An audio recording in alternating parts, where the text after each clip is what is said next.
Yes. Now we study about phrase and clause. First is phrase. Listen. A group of words that conveys some sense but not complete sense is called a phrase. Phrase किसको कहते हैं? अ group of words, जिस शब्दों के group से हमें meaning clear हो जाए लेकिन पूरी तरह से मीनिंग क्लियर ना हो, यानी उसका कोई कंप्लीट सेंस ना हो, बट नॉट कंप्लीट सेंस। उसका कंप्लीट सेंस हमारी समझ में तो आ जाए लेकिन उसका पूरी तरह से मीनिंग साफ ना हो, है ना, उसको हम फ्रेज कहते हैं। अभी मैं एग्जांपल से आपको समझा दूंगी इस चीज़ को। फ्रेज की मेन चीज़ क्या होती है? A phrase does not have a subject और अ फाइनाइट वर्ब, यानी फ्रेज में ना तो सब्जेक्ट होता है और ना ही फाइनाइट वर्ब होती है ना। सब्जेक्ट भी नहीं होता और फाइनाइट वर्ब भी नहीं होती। हम इसी से इसको पहचान सकते हैं फ्रेज को। जैसे देखो कुछ एग्जांपल्स हैं। अ नाइस स्टोरी, है ना, मीनिंग समझ में आ रहा है हमारा, एक अच्छी कहानी, लेकिन पूरी तरह से, क्योंकि ये सेंटेंस नहीं है, ये केवल एक फ्रेज है ना। अ गैंग ऑफ थीव्स, है ना, यानी चोरों का समूह, gang of thieves. A beautiful dress, एक सुंदर ड्रेस। अब इसमें मेन चीज़ यही है कि ना तो इसमें वर्ब है और ना ही इसमें सब्जेक्ट है ना, लेकिन मीनिंग हमारे समझ में आ रहा है, तो मीनिंग इसको हम क्या कहेंगे? फ्रेज। ये तीनों क्या हैं? फ्रेज, है ना, इसको हम कहेंगे फ्रेज, ये फ्रेज है, ठीक है। Yes, now the clause. देखिए फ्रेज में और क्लॉज में डिफरेंस क्या है, ये ध्यान से समझना आप लोग। क्लॉज है a group of words that convey some sense but not complete sense, है ना। इसमें भी ये कि कुछ सेंस तो हमारी समझ में आता है लेकिन पूरी तरह से ये भी क्लॉज जो है वो पूरी तरह से समझ में नहीं आता, है ना। इसमें क्या होता है? क्लॉज में मेन चीज़ क्लॉज की क्या होती है? A clause has a subject and a finite verb. Clause में सब्जेक्ट भी होता है और फाइनाइट वर्ब भी होती है ना। तो क्लॉज में और फ्रेज में यही डिफरेंस है कि हमने यहाँ आपको फ्रेज बताया था, तो फ्रेज में क्या था? फाइनाइट वर्ब भी नहीं थी और सब्जेक्ट भी नहीं था, है ना। लेकिन क्लॉज में फाइनाइट वर्ब भी होगी और सब्जेक्ट भी होगा। देखिए एग्जाम्पल से हम समझेंगे। बिकॉज इट वॉज रेनिंग, देखो इसमें इट क्या हो गया? सब्जेक्ट हो गया, और वॉज रेनिंग क्या हो गया? वर्ब हो गई, है ना। ऐसे ही द थीव्स एस्केप्ड, तो द थीव्स क्या हो गया? सब्जेक्ट हो गया, और एस्केप्ड क्या हो गया? वर्ब हो गई, फाइनाइट वर्ब है ये, है ना। लेकिन ये क्या है? क्लॉज है, ठीक है। तो सब्जेक्ट ऑफ फ्रेज में आपको मेन यही एक डिफरेंस है कि मीनिंग दोनों में समझ में आता है ना, मीनिंग दोनों में समझ में आता है। इसमें सब्जेक्ट और फाइनाइट वर्ब नहीं होती फ्रेज में, एंड क्लॉज में सब्जेक्ट भी होता है ना, और फाइनाइट वर्ब भी होती है, ठीक है। अब आपके जो सिलेबस में क्लॉज के 2 टाइप्स दिए हुए हैं, है ना। There are 2 types of clauses. Clause के 2 टाइप्स है। फर्स्ट इज मेन क्लॉज, है ना, मेन क्लॉज को हम इंडिपेंडेंट क्लॉज भी कहते हैं।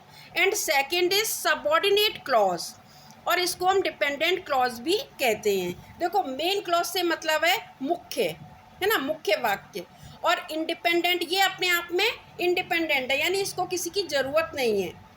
और जो आपका सबऑर्डिनेट क्लॉज होता है वो दूसरे उस पर डिपेंड करता है। इसको भी हम देखो एग्जांपल से समझेंगे। Although he was unwell he went to school. अब देखो एक सेंटेंस है, ऑल्दो ही वॉज अनवेल, यद्यपि वो ठीक नहीं था, यानी उसकी तबीयत ठीक नहीं थी। ही वेंट टू स्कूल, पर फिर भी वो स्कूल गया। अब देखो ही वेंट टू स्कूल, ये कैसा है?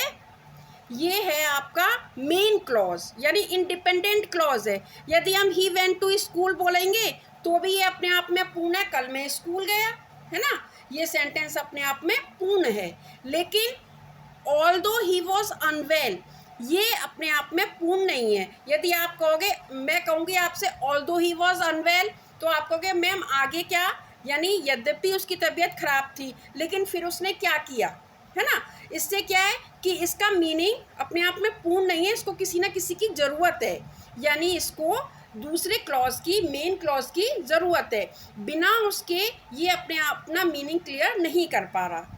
ठीक है, अब देखिए दूसरा जो सेंटेंस है, सिंस वी वर हंग्री, है ना, क्योंकि हम भूखे थे, we stopped at a dhaba on the way, है ना, तो चूंकि हम भूखे थे, इसमें भी यही है, तो we stopped at a dhaba on the way, ये अपने आप में कैसा एक पूर्ण सेंटेंस है ना, कंप्लीट सेंस है, समझ में भी आ रहा है। We stopped at a dhaba on the way, यानी रास्ते में हम एक ढाबे पर रुके। लेकिन इससे जो पहले जो सेंटेंस है, सिंस वी वर हंग्री, क्योंकि हम भूखे थे, है ना, तो इससे क्या हुआ, क्योंकि हम भूखे थे तो हमने क्या किया, है ना, इसमें भी वो है। तो ये जो है ये कैसा है, सबऑर्डिनेट क्लॉज है ना, ये है सबऑर्डिनेट क्लॉज, है ना, और ये है आपका कैसा, मेन क्लॉज, यानी ये मुख्य है ना, मुख्य वाक्य है ये आपका मेन क्लॉज है। ठीक है, तो देखो आज हमने आपको 3 चीज़ पढ़ी हमने। फर्स्ट सेंटेंस पढ़ा, सेंटेंस क्या है, कंप्लीट सेंस है, a group of words which make a complete sense is called a sentence. Sentence में हमने आपको जो 3 मेन बात बताई। दूसरा हमने फ्रेज पढ़ा, फ्रेज क्या है कि फ्रेज ग्रुप ऑफ वर्ड्स है, लेकिन इसमें क्या है, कंप्लीट सेंस नहीं देता। फ्रेज की मेन चीज़ ये है कि फ्रेज में सब्जेक्ट नहीं होता और फाइनाइट वर्ब भी नहीं होती। ठीक है, थर्ड हमने पढ़ा क्लॉज। क्लॉज में क्या है, सेंस तो समझ में आता है, लेकिन इसमें भी कंप्लीट सेंस नहीं होता, लेकिन इसकी मेन बात ये होती है कि इसमें सब्जेक्ट भी होता है और फाइनाइट वर्ब भी होती है। ठीक है, फिर हमने पढ़ा कि there are 2 types of clauses. Clauses के 2 टाइप्स पढ़े, मेन क्लॉज जिसको हम इंडिपेंडेंट क्लॉज भी कहते हैं, सबऑर्डिनेट क्लॉज जिसको हम डिपेंडेंट क्लॉज भी कहते हैं। ठीक है, ठीक है, अब इसकी जो एक्सरसाइज है वो मैं आपको करने के लिए दूंगी। पहले आप खुद कोशिश करना उसे करने की, उसके बाद मैं आपको इसको सॉल्व करके भेज दूंगी आपके पास। देखो फर्स्ट एक्सरसाइज है इसकी, सर्किल द इंडिपेंडेंट क्लॉज, यानी जो इंडिपेंडेंट क्लॉज हैं उन्हें हमें सर्किल करना है, and underline the dependent clause. और जो डिपेंडेंट क्लॉज हैं मैंने आपको बताया था, इंडिपेंडेंट क्लॉजेस क्या, मेन क्लॉज और